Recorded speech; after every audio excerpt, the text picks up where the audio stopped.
మత్తయి సువార్త 11వ అధ్యాయం 12వ అధ్యాయం 42వ వచనం చదవండి బిగ్గరగా ఎవరైనా.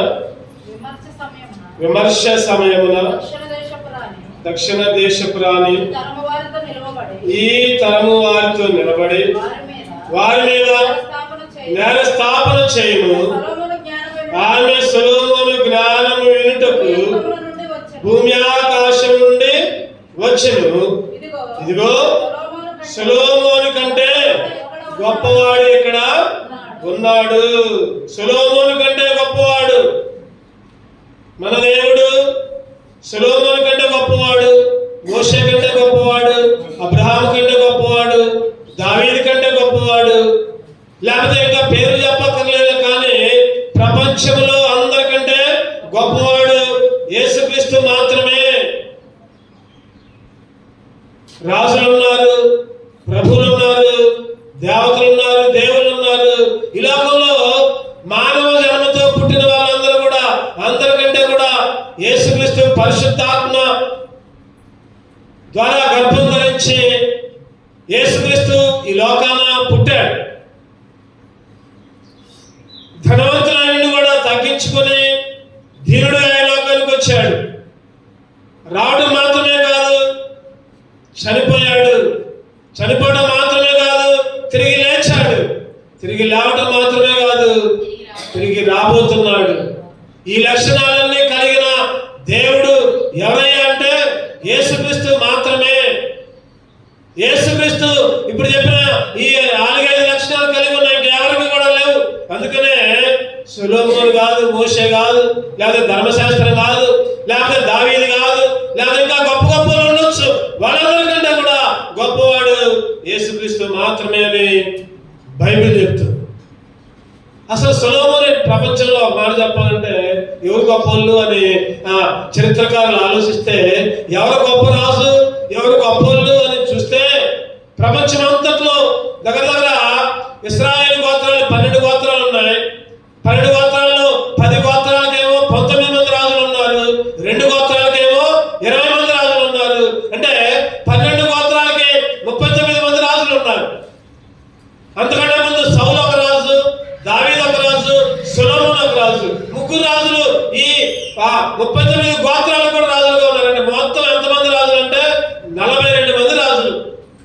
ఇశ్రాయేలుని పరిపాలించిన రాజులు ఎంతమంది అంటే 42 మంది రాజుల్లో, ఈ 42 మంది రాజుల్లో లేకపోతే ఇప్పుడు కానీ ఇంతకు ముందు కానీ చరిత్రలో కానీ చరిత్ర పూర్వం కానీ గొప్పవాడు ఎవరయ్యా అంటే సొలొమోను మాత్రమే. చాలా మంది బైబిల్ పండితులు చెప్తా ఉంటారు, ఈ 42 గోత్రాలు అసలు ఇశ్రాయేలు ఎలా వారు ఏర్పరచబడక మునుపు వీళ్ళు 3 కంబైన్డ్ గా రాజులుగా ఉండేవారు. సౌలు అందరికి రాజే, దావీదు అందరికి రాజే, సొలొమోను కూడా అందరికి రాజే. తర్వాత సొలొమోను గారి కొడుకు రెహబాము వచ్చిన దగ్గర నుంచి వేరైపోయింది. ఆ 12 గోత్రాలు 10 గోత్రాలు ఒక లెక్క, 2 గోత్రాలు ఒక లెక్క వేరైపోయాయి. తర్వాత మొత్తం 39 ప్లస్ 42 రాజుల్లో గొప్పవాడు ఎవరంటే సొలొమోను. అందరూ అనుకుంటున్నారు సొలొమోనే దేవుడు, లేదా కొంతమంది అనుకుంటున్నారు మోషే దేవుడు, ఇంకా కొంతమంది అనుకుంటున్నారు అబ్రహామే దేవుడు, ఇంకా కొంతమంది అనుకున్నారు పితరులే దేవుడు అని అనుకుంటున్నారు. కానీ యేసుక్రీస్తు మోషే కంటే గొప్పవాడు. చెప్పండి, సొలొమోను కంటే గొప్పవాడు, అబ్రహాం కంటే గొప్పవాడు, దావీదు కంటే గొప్పవాడు. ఇప్పుడున్న తరంలో ఎవరైనా సరే అందరికంటే గొప్పవాడు యేసుక్రీస్తు మాత్రమే. అందుకే మనం ఆరాధించడానికి వచ్చాం, అందుకే దేవుని ఘనపరచడానికి వచ్చాం. అసలు సొలొమోను ఏ విషయాల్లో గొప్పవాడు చూద్దాం, యేసుక్రీస్తుని పోలుద్దాం. మొదటిగా ఒక 5 విషయాలు మనం ధ్యానం చేద్దాం. మొదటి రాజులు 3వ అధ్యాయం, మొదటి రాజులు 3వ అధ్యాయం. అందరూ ఈ పేజీ తీసి పెట్టుకోండి, ఎందుకైనా మంచిది. ఈ మొదటి రాజులు 3-4లోనే ఎక్కువ వచనాలు ఉంటాయి. మొదటి రాజులు 3వ అధ్యాయం 13వ వచనం. మొదటి రాజులు 3వ అధ్యాయం 13వ వచనం. మరియు నీవు ఐశ్వర్యమును ఘనతను ఇమ్మని అడగకపోయిను, నేను వాటిని కూడా నీకు ఇచ్చుచున్నాను. అందువలన నీ దినములన్నిటిను రాజులలో నీ వంటి వాడు ఒకడైనా లేడు, ఉండడు. దేవుడు చెప్పాడు. రాజులలో లేదా ప్రధానమంత్రుల్లో, ముఖ్యమంత్రుల్లో, లేదా ప్రపంచ అధినేతల్లో సొలొమోను కంటే ఎవరు గొప్పవాడు ఉండడు అని బైబిల్ చెప్తుంది. సొలొమోను మరి ఈ లోకంలోనే, భూమి మీదనే రాజుల్లో గొప్పవాడైతే మరి మన ప్రభు 1 తిమోతి 6వ అధ్యాయం 15వ వచనం చదవండి. 1 తిమోతి 6వ అధ్యాయం 15వ వచనం. శ్రీమంతుడును అద్వితీయులకు సర్వాధిపతి యుక్త కాలమునందు ఆ ప్రత్యక్షతను కనబరచును ఆ సర్వాధిపతి రాజులకు రాజును ప్రభువులకు ప్రభువును అయ్యున్నాడు. రాజులకు రాజు, ప్రభువులకు ప్రభువు. మన దేవుడు అంట రాజులకు రాజు, ప్రభువులకు శ్రీమంతుడు. ఆయన చెప్పండి, ఎవరంటే ఆయన శ్రీమంతుడు, అద్వితీయుడు. ఇంకా కింద ఉంది సమీపింపరాని తేజస్సులు, సమీపింపరాని తేజస్సు. ఆయన దగ్గరకు పోతే మాడి మసిగాడమే ఆ ప్రత్యక్షతకి, ఆ ప్రసన్నతకి, ఆ తేజస్సుకి. ఎవరు ఆయన ముఖాన్ని నేరుగా చూడటానికి కూడా అంతదాకా 33.5 సంవత్సరాలు, అంటే 3.5 సంవత్సరాల పరిచయంలో పక్కనే ఉన్నాడు. యేసు ప్రేమించిన శిష్యుడు, యేసు రొమ్మున ఆనుకున్న శిష్యుడు, యేసుకి సహోదరుడు ఎవరైనా యోహాను. ఆ యోహాను కూడా ప్రకటన గ్రంథంలో చూస్తే అంట ఆ తేజస్సు చూసి గొప్ప కూలిపోయాడు. ఆయన తేజస్సు అంత గొప్పది. ఆయన రాజులకు రాజు, ప్రభువులకు ప్రభువు. ఇక్కడ ప్రకటన 19:16 కూడా ఒక మాట రాయబడుతుంది. ప్రకటన గ్రంథం 19:16 రాజులకు రాజును, ప్రభువులకు ప్రభువును అనే నామము ఆయన వస్త్రం మీదను తొడ మీదను రాయబడి ఉన్నది. రాజులకు రాజు, ప్రభువులకు ప్రభువు. యేసుక్రీస్తు భూపతులకు అధిపతి అని ఉంది బైబిల్. యేసుక్రీస్తు గొప్పవాడు అని చదువుకున్నాం దాకా. సొలొమోను కంటే గొప్పవాడు ఇక్కడ ఉన్నాడు. సొలొమోను కంటే గొప్పవాడు. ఒకటో లక్షణం ఏంటంటే రాజులకు సొలొమోనే రాజులకు రాజు అయితే మరి మన ప్రభువు రాజులకు రాజు, ప్రభువులకు ప్రభువు, భూపతులకు అధిపతి, సమస్త భూమి ఆకాశాలని సృజించిన వాడు. అందుకనే దేవుని మనం ఆరాధించాలి. ఆయన రాజులకు రాజు మాత్రమే కాదు, ప్రభువులకు ప్రభు మాత్రమే కాదు, ఈ లోకంలో శాంతిని, సమాధానం ఇవ్వడానికి వచ్చాడు. యోహాను సువార్త 14వ అధ్యాయం 27వ వచనం. శాంతి మీకు అనుగ్రహించి వెళ్తున్నాను, నా శాంతిని మీకు అనుగ్రహించున్నాను. లోకం ఇచ్చినట్లుగా నేను మీకు అనుగ్రహించడం లేదు. శాంతిని ఇవ్వడానికి లోకంలోకి, ప్రపంచంలోకి, మానవ లోకంలోకి శాంతి, సమాధానాలు, సంతోషాలు, పరలోకాన్ని, ముక్తిని. అందుకనే ఒక పాట ఏంటంటే శాంతినిచ్చే యేసు నామం, ముక్తినిచ్చే యేసు నామం, శాంతినిచ్చే యేసు నామం, ముక్తినిచ్చే యేసు నామం. ఆయన స్వర్గాన్ని ఇచ్చేవాడు, పరలోకాన్ని ఇచ్చేవాడు, యుగ యుగాలు నివసింపజేసేవాడు. ఆయన దగ్గర ఇంకెవరు కూడా లేదు, ఇంకెవరు కూడా. కొంతమంది అనుకుంటారు కదా మేమే దేవుళ్ళని, మేమే గొప్పవాళ్ళమని చెప్పుకున్న వాళ్ళు కూడా ఒకనొక రోజు ఆయన కాళ్ళ దగ్గర మోకరించాల్సిందే, ఆయన పాదాల దగ్గర మోకరించాల్సిందే, గడగడలాడాల్సిందే. బైబిల్ చెప్తుంది అన్నమాట. ఈ లోక దేవతలన్నీ ఆయన ముంగారా సాగిలపడి నమస్కరించి గడగడలాడును. ఈ లోక దేవతలన్నీ ఆయన ముందారా సాగిలపడి నమస్కరించి గడగడలాడును. వందని మోకాళ్ళన్నీ, వందని మోకాళ్ళన్నీ యేసయ్యా ఎదుట, వందని మోకాళ్ళన్నీ యేసు దగ్గర. ఒకనొకప్పుడు ఆయన రాజుగా వస్తున్నాడు, ఆయన రాజుగా వస్తున్నాడు. ఆయన అధిపతి. అందుకనే మొదటిగా సొలొమోనేమో రాజుల కంటే గొప్పవాడని చదువుకున్నాం. కానీ యేసుక్రీస్తు రాజులకు రాజు, ప్రభులకు ప్రభువు, భూపతులకు అధిపతి. ప్రతి మోకాలు ఆయన దగ్గర వంగాల్సిందే. మొదటి లక్ష్యం. రెండోది చూద్దామండి. రెండోది సొలొమోను యొక్క లక్షణాలు చూస్తున్నాం. సొలొమోను కంటే గొప్పవాడైన ప్రభు లక్షణాలు కూడా చూస్తున్నాం. మొదటి రాజులు 4వ అధ్యాయం. మొదటి రాజులు 4వ అధ్యాయం 30 వచ్చిందామండి. 30. కనుక సొలొమోనుకు కలిగిన జ్ఞానము తూర్పు దేశస్థుల జ్ఞానము కంటేను ఐగుప్తీయుల జ్ఞానవంతుడి కంటేను అధికమైనను. ప్రపంచములు తెలియగలవాడు ఎవరయ్యా అంటే చెప్పండి, ఎవరు? సొలొమోను మాత్రమే. సొలొమోను మాత్రమే వివేకం కలిగిన వాడు, జ్ఞానం కలిగిన వాడు. అందుకని అక్కడ రాయబడింది ఐగుప్తీయుల జ్ఞానం. మామూలుగా జ్ఞానం ఎవరికి ఉందంటే ఈజిప్టులకు ఉందని చెబుతారు చాలా మంది. ఐగుప్తులకే జ్ఞానవంతులని చెప్తారు. ఐగుప్తీయుల కంటే, తూర్పు దేశస్తుల కంటే, తూర్పు దేశస్తులు కూడా జ్ఞానులని చెప్తారు బైబిల్లో. అందుకనే యేసుక్రీస్తు పుట్టినప్పుడు తూర్పు దేశపు జ్ఞానులు ఆ చుక్కలు పట్టుకొని అమ్మడించి వచ్చారు. తూర్పు దేశపు జ్ఞానం కంటే, ఇంకా ఐగుప్తీయుల జ్ఞానం కంటే అధికమైనది. అందుకనే సొలొమోను జ్ఞానవంతుడు. రెండోది సొలొమోను ఒకటో గొప్పతనం ఏంటంటే రాజులకు అంతకంటే కూడా గొప్పడు మన దేవుడు. అందుకనే ఆ గొప్ప దేవుడిని ఆరాధించాలి. రెండవదిగా సొలొమోను జ్ఞానవంతుడు. సొలొమోను జ్ఞానవంతుడు. ఇంకా కింద వచనాలు ఉన్నాయి చదివితే, అతడు సమస్తమైన వారి కంటేను, యెజ్రాయేలుడైన యాతాను కంటేను, మహోరు కుమారుడైన హేమాను, కల్కోలు, దర్దాను వారి కంటేను జ్ఞానవంతుడైన కనుక అతని కీర్తి చుట్టూనున్న జనములన్నిటిలో, చుట్టూ అన్ని దేశాలకి అతని కీర్తి, అతని యొక్క గొప్పతనం, అతని యొక్క జ్ఞానం వ్యాపించడం అంటే అందరి నోళ్ళల్లో వచ్చింది.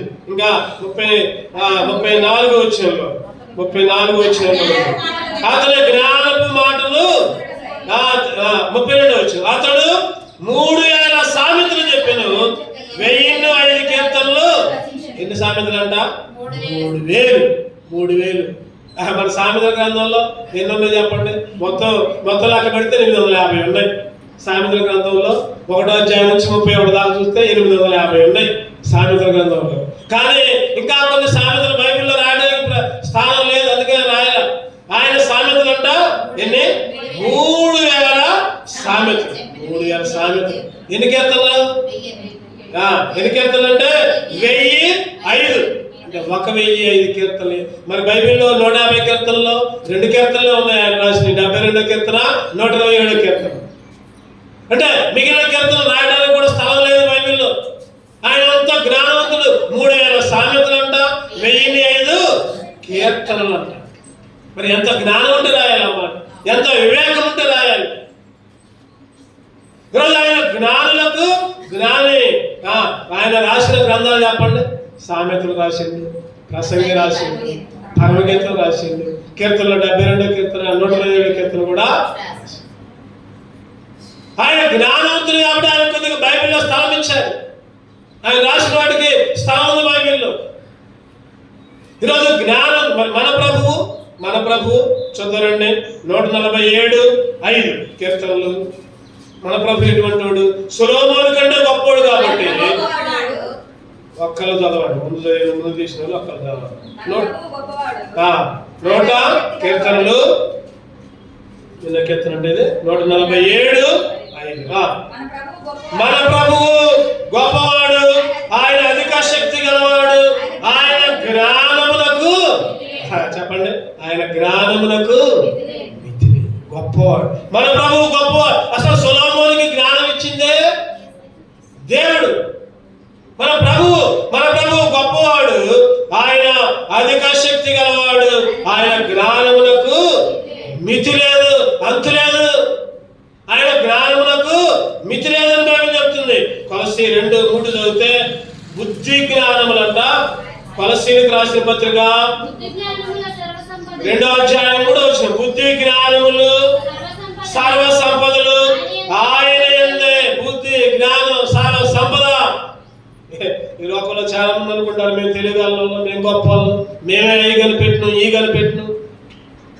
ఈ మధ్య కొంతమంది ఒక పుస్తకంలో రాశారు ఎవరెవరు ఏమేమి కనిపెట్టారు. విమానం, లేకపోతే గడియారం, లేకపోతే మైకు, లేకపోతే ఫోను, ఇవన్నీ రాశారు. ఎవరెవరు ఏమేమి కనిపెట్టారు అంటే దగ్గర 99% ఎవరు కనిపెట్టారంటే క్రైస్తవులే కనిపెట్టారు.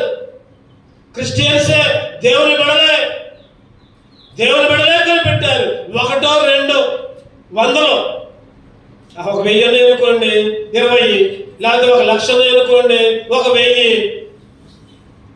ఈరోజు ప్రపంచం మొత్తం ఏదేది నూతనంగా ఉంది ఏదైనా సరే క్రైస్తవులే కనిపెట్టారు. ఎందుకని కనిపెట్టారంటే దేవుడు ఇచ్చిన జ్ఞానం. రైట్ సోదర్స్, రైట్ బ్రదర్స్ విమానాన్ని కనిపెట్టారు. విమానం అసలు గాల్లో అంత బరువైన విమానం, ఒక 350 మంది కూర్చుంటే గాల్లో ఒక గంటలు ఒక రోజు మొత్తం గాల్లో పాటు ఏంటి, ఎంత ఆశ్చర్యం అసలు, ఎంత ఆశ్చర్యం. మరి దాన్ని కనిపెట్టింది ఎవరంటే రైట్ బ్రదర్స్.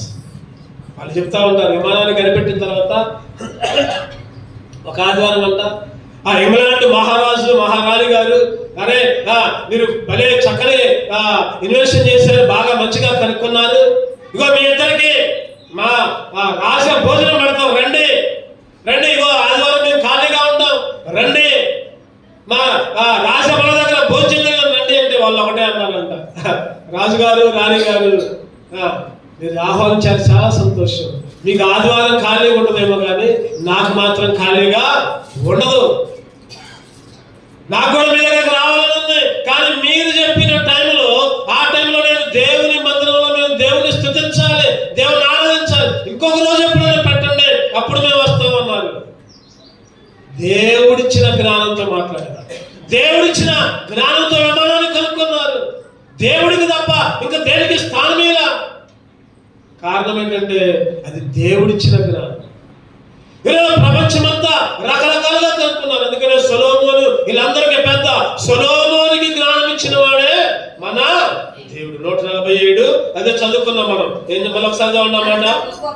మన ప్రభువు గొప్పవాడు, ఆయన అధిక శక్తి గలవాడు, ఆయన జ్ఞానమునకు బుద్ధి జ్ఞానం సర్వ సంపదలు ఆయనలోనే గుప్తమై. ప్రభు సొలొమోను కంటే గొప్పవాడు. ఒకటిది సొలొమోను రాజులో గొప్పవాడైతే నువ్వు రాజులకే రాజు అయ్యా, ప్రభులకే ప్రభు అయ్యా అని ఆరాధించాలి. రెండవది సొలొమోను తెలుగులో గొప్పవాడైతే ఈ ప్రపంచంలో ప్రభా నువ్వైతే సొలొమోనుకే జ్ఞానం ఇచ్చిన వాడు, బుద్ధి సంపద సర్వ సంపద జ్ఞానం అన్ని నీలోనే ఉన్నాయ్యా, స్తుతించాలి, ఆరాధించాలి. మూడవదిగా చూద్దామండి మొదటి రాజులు 10వ అధ్యాయం. మొదటి రాజులు 10వ అధ్యాయం 21వ వచనం. మరియు రాజైన సొలొమోను పాన పాత్రలు బంగారపు అయినను, లెబానోను అరణ్య మధ్యపు పాత్రను బంగారపు, వెండిది ఒకటి లేదు. సొలొమోను దినముల్లో వెండి ఎన్నికకు రాలేదు, వెండి లేదు, మొత్తం బంగారమే. బంగారం దేని గుర్తుంటే సంపద, ఐశ్వర్యం. సొలొమోను దగ్గర ఉన్న ఐశ్వర్యం ఇంకెవరి దగ్గర కూడా లేదు. సొలొమోను దగ్గర ఉన్న ఐశ్వర్యం ఇంకా ఎవరి దగ్గర కూడా లేదు. సంవత్సరానికంట చరిత్రకారులు చెప్తున్నారు, సంవత్సరానికంట సొలొమోను కంట బంగారం ఎంత వచ్చిందంటే 18,124 కేజీలు బంగారం వచ్చిందంట అక్కడ కానుకల్లోకి, అక్కడ కుండీల్లోకి. ఎంత బంగారం వచ్చిందంటే 18,124 ఒక సంవత్సరానికే. గుర్తుపెట్టుకోండి, సంవత్సరానికే. 40 సంవత్సరాలు పరిపాలించిండు. 40 × 18,000 ఎంత ఏదో లెక్కేసుకోండి. దగ్గర 7 లక్షల దాకా. ఒక గ్రాము బంగారానికే మనం ఆశపడతాం. కనీసం ఒక చైనను, లేకపోతే చెవుకను, లేకపోతే కాలకను, లేకపోతే కడియాలను, ఇంకా ఏదో బంగారం కోసం మనం తాపత్రయపడతాం. కానీ సొలొమోను అదే అధ్యాయంలో 14 వచనం ఉంటుంది. ఏటేటా సొలొమోనుకు వచ్చి బంగారము 1,332 మణుగుల ఎత్తు. 1000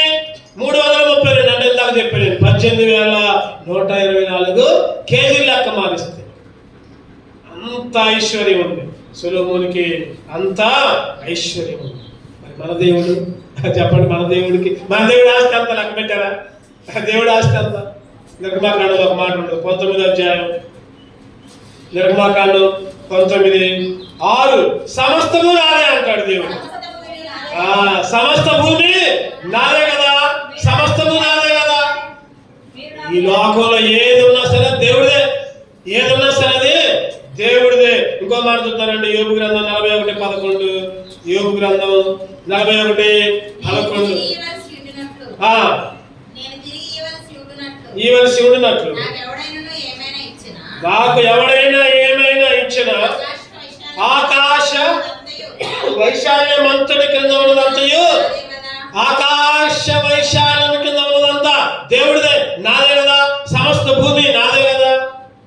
సొలొమోను దగ్గర బంగారమే ఉంది, నాకు బంగారమే కాదు, పొలాలు ఉన్నాయి, భూమి మొత్తం నాదే. దేవుడు అనే మాట, దేవుడు అందరికంటే గొప్పవాడు, అందరికంటే. కీర్తనలు 50వ అధ్యాయం 10వ వచనం కూడా ఒక చక్కటి మాట చూద్దామండి. కీర్తనలు 50:10, అడవి మృగములన్నీ, 1000 కొండల మీద పశువులన్నీ నావే కదా. కొండల్లోని పక్షులను ఎరుగుదును, పొలంలోని పశువాదులు నా వశమై, లోకమును దాని పరిపూర్ణతయు, లోకము దాని పరిపూర్ణత నాదే. భూమి ఆయనదే, ఆకాశం ఉన్నదంతా ఆయనదే, పశువులంతా ఆయనదే, లోకమంతా ఆయనదే. చూద్దామండి, 1 తిమోతి 6:15, 1 తిమోతి 6:15 ఇందాక చదువుకున్న మాట. ఆయన శ్రీమంతుడు, అద్వితీయ సర్వాధిపతి. ఆయన శ్రీమంతుడు అంటే ఈ ఒక్క మాట తీసుకోండి. శ్రీమంతుడు అంటే గొప్పవాడు, అందరికీ దానం చేసేవాడు, అందరికీ ఇచ్చేవాడు. సొలొమోను దగ్గర బంగారం అయ్యి ఉంది, కానీ దేవుడి దగ్గర గాలి, నీరు, వాతావరణం. చెప్పండి, గాలి లేకపోతే ఒక 5 నిమిషాలు ఉంటారా? ఆ టైంలో, ఆ కరోనా టైంలో వెంటిలేటర్ కోసం ఒక 5 నిమిషాలు అయితే 10,000 రూపాయలు, 1 గంట అయితే ₹1,00,000 వసూలు చేశారు. గాలి, ఈరోజు మనం పీల్చుకునే గాలంతా దేవుడిచ్చిందే, వాతావరణం అంతా దేవుడిచ్చిందే. ఎందుకు ఈ మాట చెప్తున్నానంటే, సొలొమోను కంటే. అందుకని ఈరోజు మనం దేవుణ్ణి ఆరాధించాలి. చెప్పండి, ఒకటోది సొలొమోను దేంట్లో గొప్ప? ఒకటోది రాజులకు మన దేవుడు, రాజులకు రాజు, ప్రభువులకు ప్రభు. అన్ని నామాలు ఆయన దగ్గర గడగడలాల్సిందే, మోకరించాల్సిందే. తర్వాత రెండోది సొలొమోను దేంట్లో గొప్పడు అంటే జ్ఞానంలో, వివేకంలో గొప్పడు. మన దేవుడు జ్ఞానాన్ని ఇచ్చినవాడే మన దేవుడు. జ్ఞానానికి మితి లేదు, బుద్ధి, జ్ఞానం, సర్వ సంపద ఆయన దగ్గరే. మూడోది సొలొమోను ఐశ్వర్యంలో గొప్పవాడు, బంగారం, కొన్ని వేల మణుగులు. కానీ మన దేవుడు బంగారమే కాదు, భూమి, సమస్తం, ఆకాశం, భూమి మొత్తం, సర్వ ప్రాణం, పశువులు మొత్తం ఆయన. మొత్తం 4వ చూద్దామండి. 4వది 1 రాజులు 3వ అధ్యాయం, 1 రాజులు 3:4 వచనం. గిబియోను ముఖ్యమైన ఉన్నత స్థలమై ఉండిన కనుక బలులను అర్పించుటకై రాజు అక్కడికి పోయి ఆ బలిపీఠం మీద 1000 దహన బలులు అర్పించెను. ఎన్ని అర్పించిందంట? 1000 దహన బలులు. 1000 దహన బలులు. ఒక్కసారి బలి అర్పించటం అంటే దేవుడికి ఇయ్యటం. 1000 దహన బలులు. ఒక గొర్రె దహన బలి అంటే 1000 గొర్రెలు. ఒక గొర్రె మన భాషలో చెప్పాలంటే ఒక 10,000 అనుకుందాం. 1000 × 10 చెప్పండి, 1000 × 10 1,00,000 డబ్బులు కాదు. ఆయన బంగారం, మొత్తం బంగారంతోనే కట్టించింది చర్చిని, మందిరాన్ని. డబ్బులు కాదు. 1000 దహన బలి అంటే ₹1,00,000 విలువైన దహన బలి అర్పించింది. రక్తం చెందించిండు, పవిత్రంగా దేవుని స్తుతించిండు, దేవునికి దహన బలి అర్పించిండు. అందుకనే సొలొమోను గొప్పవాడు. ఆయన ఏటేటా, కొన్నిసార్లు అయితే నెల, కొన్ని ప్రదేశాల్లో అయితే కూడుకున్న సమాజంగా కూడుకున్నప్పుడల్లా దహన బలులు, బలిపీఠాలు కట్టించి దహన బలులు అర్పించిన బైబిల్లో రాయబడింది. ఎక్కడ పడితే అక్కడ. సొలొమోను అంత గొప్పవాడు. ఆయన 40 సంవత్సరాలు ఇశ్రాయేలు రాజుని పరిపాలించినా కూడా దేవుడి దగ్గర మాత్రం తగ్గించుకున్నాడు. దేవుడికి అర్పించినవాడు, దేవుడికి ఇచ్చినవాడు. సొలొమోను గొప్పవాడు, కానీ మన దేవుడు చెప్పండి, మన దేవుడు సొలొమోను అన్న నోరు లేని గొర్రెలు తెచ్చి బలిచ్చి, కానీ మన దేవుడైతే తన ప్రాణాన్ని తన ప్రియమైన కుమారుణ్ణే అర్పించింది. యేసుక్రీస్తు అయితే తన ప్రాణాన్ని అర్పించండి. ఎబ్రీయులకు రాసిన పత్రిక రెండు చదువుతాం. ఎబ్రీయులకు రాసిన పత్రిక 10వ అధ్యాయం. ఎబ్రీయులకు రాసిన పత్రిక 10వ అధ్యాయం 10వ వచనం. యేసుక్రీస్తు యొక్క శరీరము ఒక్కసారి అర్పింపబడుట చేత ఆ చిత్తమును బట్టి ఆయన శరీరం అంట చెప్పండి ఒక్కసారి గొర్రెల్ని బలిచ్చిన కొద్దికి ఇంకా మళ్ళీ గొర్రెలు బలిచ్చింది, మళ్ళీ గొర్రెలు బలిచ్చింది. సంవత్సరానికి కొంతమంది గొర్రెలు, కొన్ని గొర్రెలు. కానీ యేసుక్రీస్తు అయితే ఒక్కసారి శరీరాన్ని అర్పించాడు, ఒక్కసారి శరీరాన్ని అప్పగించుకున్నాడు, శిలువ మరణానికి అప్పగించుకున్నాడు, కొరడా దెబ్బలకు అప్పగించుకున్నాడు, ఈటికి బల్లెం పోట్లకి గుద్దులకి పిడి గుద్దులకి రక్తాన్ని చెందించడానికి ఒక్కసారే 11 వచ్చిన. మరియు ప్రతి యాజకుడు దినదినము సేవ చేయొచ్చు, పాపములను ఎన్నటికి తీసివేయని ఆ బలులనే మాటి మాటికి. యాజకుడు అయితే మాటి మాటికి పాపాలు తీసేలేవు. ఆ బలి గొర్రెని కట్ చేసి రక్తం చెందితే బలి పాపం పోదు. ఒక మేకపిల్లను వదిలించి ఇగో మేము బలిచ్చినంటే పాపం పోదు. లేదా ఒక కోడిని, లేదా ఒక ఆవుని, లేదా దేనన్నా జంతువుని, గొర్రెల యొక్క ఎడ్ల యొక్క జంతువుల యొక్క రక్తం పాపాన్ని తీసివేయలేదు. కానీ యేసు రక్తం అంట ఈయనైతే పాపము నిమిత్తమై సదాకాలం నిలుచు ఒక్క బలి. ఎన్ని బలు? ఇప్పుడు కూడా కొంతమంది మేకలు పోతూనే ఉంటారు. పేరుకేమో మేకలు కోసి రక్తాన్ని అక్కడ చెందుతారు, మొత్తం బంతి భోజనాలు చేసుకుని తింటా ఉంటారు పేరుకే. ఇప్పుడు కూడా కోళ్ళు, మేకలు, గొర్రెలు వధిస్తున్నారు, నోరు లేని జంతువులను బలి అర్పిస్తున్నారు. ఆ రక్తము మనిషి పాపాన్ని తీసివేయదు.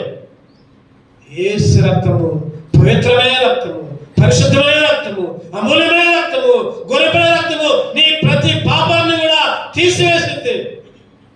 అది గుర్తుపెట్టుకో. ఒక్కసారి తను తానే. అందుకనే 14 వచనంలో ఇంకో మాట ఉంది. 12 వచనం. ఈయనైతే పాప నిమిత్తమై సదాకాలం నుంచి ఒక్క బలి అర్పించి అప్పటి నుండి తన శత్రువులు తన పాదములకు పాదపీఠముగా చేయబడి వరకు కనిపెట్టుచు దేవుని కుడి పార్శ్వమున ఆసీనుడైన ఒక్క అర్పణ చేత ఈయన పరిశుద్ధపరచబడి వారిని ఒక్క అర్పణ, ఒక్క రక్తపు బొట్టు సదాకాలం చనిపోయేదాకా. నువ్వు నేను పాపమే, నువ్వు దుర్మార్గులమే, పాపులమే, ఈ లోకములో అందరూ కూడా పాపులే. కానీ ఒక్క అర్పణ, ఆయన పరిశుద్ధపరచబడి వారిని సదాకాలం చనిపోయేదాకా. ఇప్పుడు దాకా చెప్పండి, చనిపోయేదాకా. ఒక సంవత్సరం ఏదో దేవతకు పెట్టుకొని ఒక మేకను అర్పించారనుకోండి, మళ్ళీ ఇంకో సంవత్సరం వచ్చేసరికి మళ్ళీ అర్పించాలి, మళ్ళీ పోయాలి. సంవత్సరం చేయాలి. ఇది ఒక ఆచారం లాగా పెట్టుకుంటారు. ఎక్కడికైనా పోతే మేకలను తీసుకొని పోయి, గొర్రెలను తీసుకొని పోయి బలిస్తూ ఉంటారు, కోళ్ళని బలిస్తూ ఉంటారు. కానీ ఏదైతే ఒక్కసారి బలర్పించాడు, అది సదాకాలం చనిపోయేదాకా. ఎంతమంది రండి, 1000 మంది వస్తారా, 1,00,000 మంది వస్తారా, లేకపోతే ఇండియా వచ్చిందా, అమెరికా వచ్చిందా? కాదు, రండి, అన్ని దేశాలు కలిసి రండి, నా రక్తంలో మీ ప్రతి పాపాన్ని కడుగుతా అంటాడు. సొలొమోను అన్న 1000 దహనబలులు అర్పించింది, కానీ మన దేవుడైతే తను తానే ఒక్కసారిగా సదాకాలం, నువ్వు నేను సదాకాలం పరిశుద్ధంగా ఉండటానికి ఒక్క బలే అర్పించాడు. అందుకే దేవుణ్ణి, అందుకే ఆయన సొలొమోను కంటే గొప్ప దేవుడు. చూద్దాం చివరిగా ఇంకొక మాట చూసుకొని ఆరాధనలోకి వెళ్దాం. మొదటి రాజులు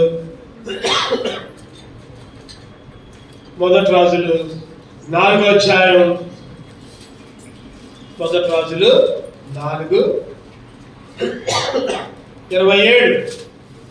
మొదటి రాజులు 4:27. మరియు రాజైన సొలొమోనును భోజనం పడేందుకు వచ్చిన వారికి అందరికీ ఏమీ తక్కువ కాకుండా అధికారుల్లో ఒకడు తాను నియమింపబడిన మాసం బట్టి ఆహారము. రాజైన సొలొమోను బల్ల. ఐదవది, సొలొమోను దేంట్లో గొప్పవాడు అంటే భోజనపు బలలో గొప్పవాడు. భోజనపు బలలో గొప్పవాడు. షాబా దేశపు నానొచ్చింది ఒకనొకప్పుడు. అన్ని ఆశ్చర్యపోయిందంట. ఎన్నో వచ్చాయంటే అదే రాజుల గ్రంథంలో చూద్దారండి. మొదటి రాజులు 10వ అధ్యాయం 5వ వచనం. మొదటి రాజులు 10:5. అతని బల్ల మీద ఉన్న భోజన ద్రవ్యములను, అతని సేవకులు కూర్చుని పీఠములను. షాబా దేశపు రాని. అసలు సొలొమోను ఏంది, ఎంత గొప్పడు. అన్ని దేశాల్లో సొలొమోను పేరు మారిపోకపోతుంది. అసలు ఒకసారి పోయి చూసొద్దామని వచ్చిందంట. వచ్చి నోరేలా పెట్టిందంట సొలొమోను గొప్పతనం చూసి. ఆశ్చర్యమైందంట. ఆయన బల్ల చూసి, ఆ వస్త్రాలు, అక్కడ పనులు, అందరిని చూసి ఆశ్చర్యపోయిందంట. ఆ భోజనాలు చూసి ఆశ్చర్యపోయిందంట. మన ఇంటికి ఎవరైనా భోజనానికి వస్తే ఏం చేస్తాం చెప్పండి? ఏం చేస్తాం? ఒక చికెను, మటను, చేపలు, లేకపోతే కోడిగుడ్లు, లేకపోతే మంచి పప్పు, సాంబారు, పచ్చడి, లేకపోతే పరమాన్నం, లేకపోతే ఇంకేదన్నా వంటకాలు. ఈ మధ్య శ్రీలంకలో ఒక ప్రాంతంలో పోతే దగ్గర 50 వంటకాలు చేసి పెట్టారు. 50 చుట్టూ 50 ఉన్నాయి. తినండి, మీ ఇష్టం, ఏది పెడితే ఏది కావాలంటే తినండి. అసలు రుచి లేదు, పసి లేదు. అసలు తినలేకపోయారు. అసలు రుచి లేవు. కానీ వాళ్ళు మాత్రం బాగా తిన్నారు. అమెరికా వాళ్ళు కనుక మన దగ్గరికి వస్తే మనం ఏ విధంగా బిర్యానీలు తింటాము, వాళ్ళు కొద్దిగా తినిపోతారు.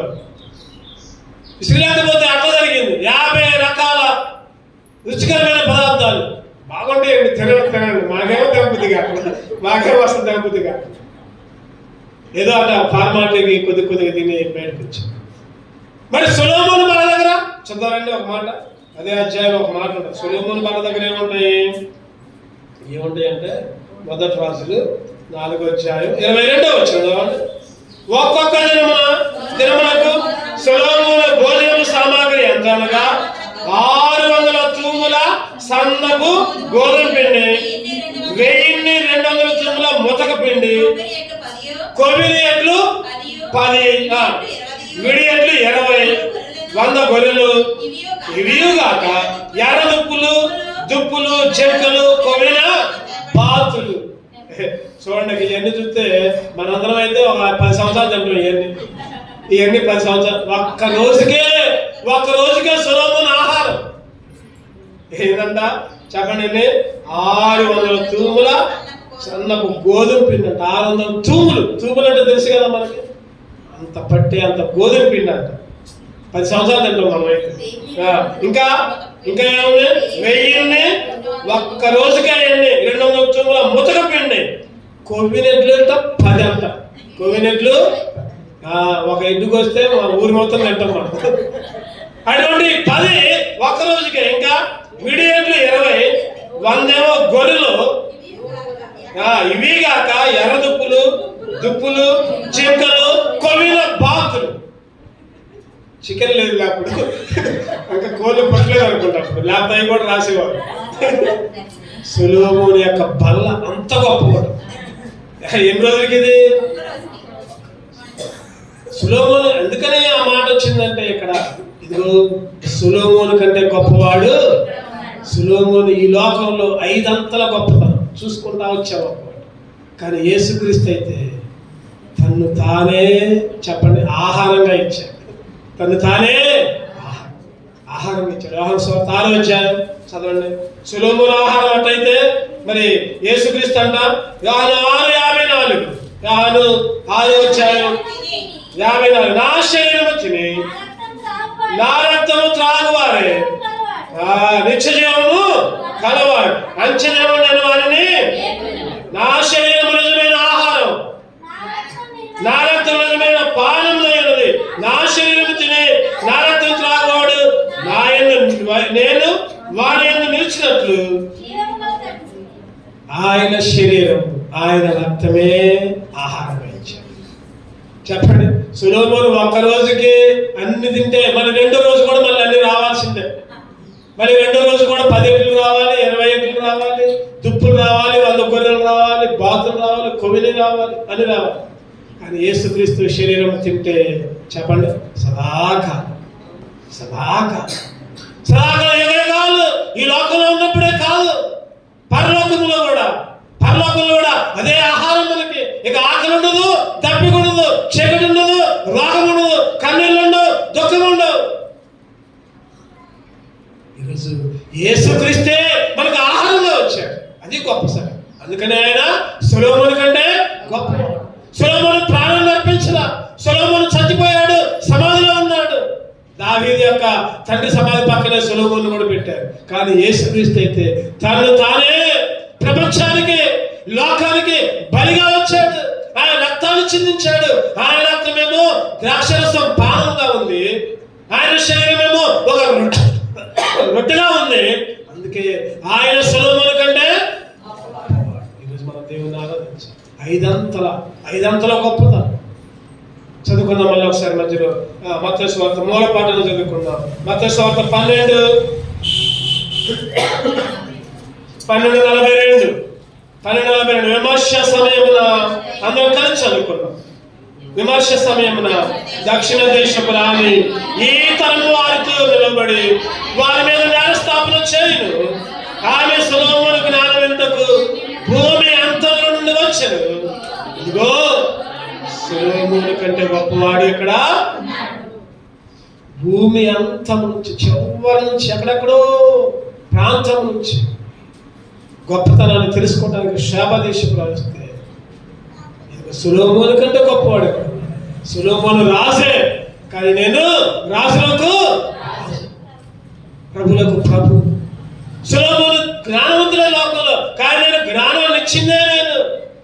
బుద్ధి, జ్ఞానం, సర్వ సంపద నా దగ్గర ఉంది. సొలొమోను ఈ లోకంలో ధనవంతుడే, ఈ లోకంలో బంగారం ఉంది కాదంట్లా. కానీ భూమి మొత్తం నాదే, సర్వలోకం నాదే, పశువులు నాదే, ఆకాశం నాదే, సమస్తము కూడా నాదే. ఇంకా నాలుగోదిగా సొలొమోను ఏంటంట? సొలొమోను ఏంటి చెప్పండి? నాలుగోదిగా సొలొమోను ఆహారం గొప్ప, బలి 1000 దహన బలు. కానీ నేనైతే నన్ను నేనే సజీవంగా అర్పించుకున్నా, నా రక్తాన్ని చిందించా. ప్రాణం పెట్టుటకు అధికారం ఉంది, ప్రాణం తీసుకోవడానికి నాకు అధికారం ఉంది. అయినా నేను తీసుకోవడానికి ఇష్టపడలా. అయినా కానీ దేవుడి ఉద్దేశం కొరకు, నా ఉద్దేశం అయితే అయ్యా గిన్నె తప్పించయ్యా అని అడిగా. కానీ నా చిత్తం కాదయ్యా, నీ చిత్తమే నెరవేరును కాక అని దేవునికి శరీరాన్ని అర్పించుకొని తను తానే బలి ప్రపంచ మానవుల పాపాలను ఒక్క అర్పణ చేత మన పాపాలన్నీ దూరపరిచి పరిశుద్ధపరిచారు. సొలొమోను ఈ లోకంలో సొలొమోను బల్ల గొప్పది. చెప్పండి, మన ప్రభు తనకు తానే ఆహారంగా వచ్చాడు, బలిగా వచ్చాడు. ఆయన శరీరము, ఆయన రక్తము తాగితేనే, తింటేనే అదే మన దగ్గర ఉంది. మన మధ్యలో ఉంది అదే. ఆయన శరీరం రొట్టెల పోలో ఉంది, ఆయన రక్తం ద్రాక్షరసం. అవి తింటేనే పరలోకం, అవి తింటే తినకపోతే పరలోకం లేదు. అట్టని పాపాలు చేసుకుంటూ దుర్మార్గాలు చేసుకుంటా తింటే రోగాలు, బాధలు, ఇరుకులు, శోధనలు. పాపాలన్నీ వదిలిపెట్టు, దుర్మార్గంతా వదిలిపెట్టు. నువ్వు రక్షణ పొంది మళ్ళీ బాప్తిసం తీసుకుని కూడా నీ ఇష్టం వచ్చిన జీవితం జీవించి దాంట్లో చేస్తే అంతగా ఎక్కువ శిక్ష, 2 అంతల శిక్ష. రక్షణ పొంది బాప్తిసం తీసుకుని దాంట్లో చేయవేసినప్పుడు చాలా జాగ్రత్తగా చేయాలి. అంత గొప్ప ఆహారంగా దేవుడు మనకు వచ్చింది. 5 అంతల తలంపులతో దేవుణ్ణి ఆరాధించుకున్నాడు. రండి నిలబడదాం, పాడబడుకున్నాం.